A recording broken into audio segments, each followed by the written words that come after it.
I like the idea of taking the arithmetic sequence and writing down all the information that we're given and the information we're looking for. So if I see an arithmetic sequence of 5, 9, 13, pretty quickly I can figure out that term 1, just by picking it off, is 5. The common difference, 9 minus 5 is 4. I'm looking for term 10, so I don't know what that is, but I do know that n is 10. So the only formula that we have is the term formula. So term n is term 1 plus dn minus 1. Let's just slot in what we know. Term 10 is what we're looking for. Term 1 is 5. D is 4. And we're 10 minus 1. Order of operations, 10 minus 1 is 9. 4 times 9 is 36. And we get 41 as term 5. Sorry, term 10.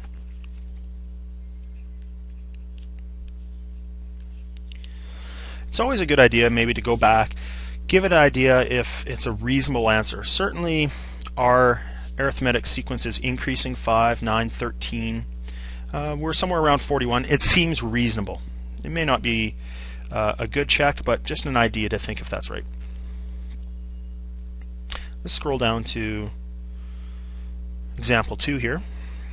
If an arithmetic sequence has a first term of -10 and a seventh term, T7, of 11, then we'll determine a few things here. So again, let's write down what we know. T1 is -10.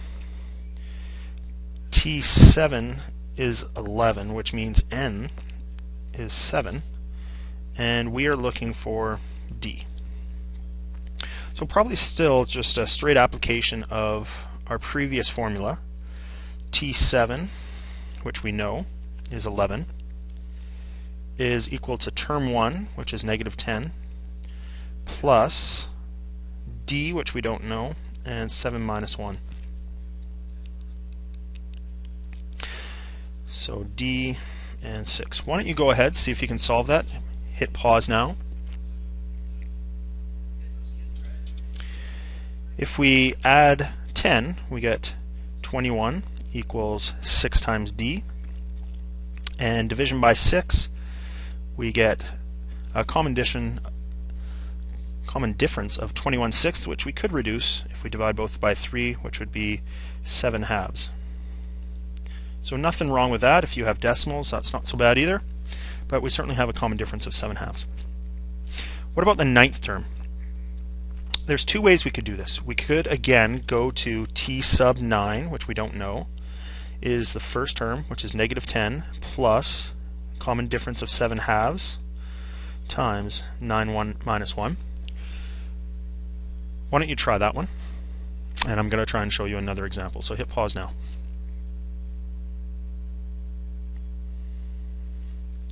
Another option, I won't finish that one, another option is to think about this more in terms of like slots.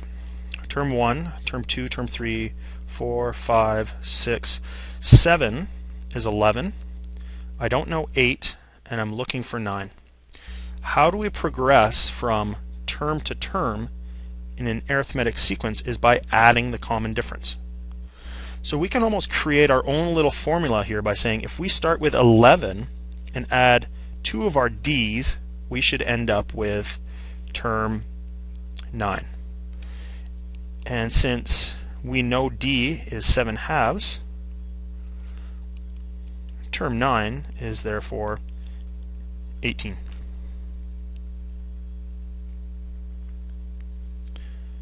Finally, I have another setup here. We have an arithmetic sequence. It looks like we're missing some words there, with T5 equals 17 and T7 equals 11.4. So it's asking to find the common difference.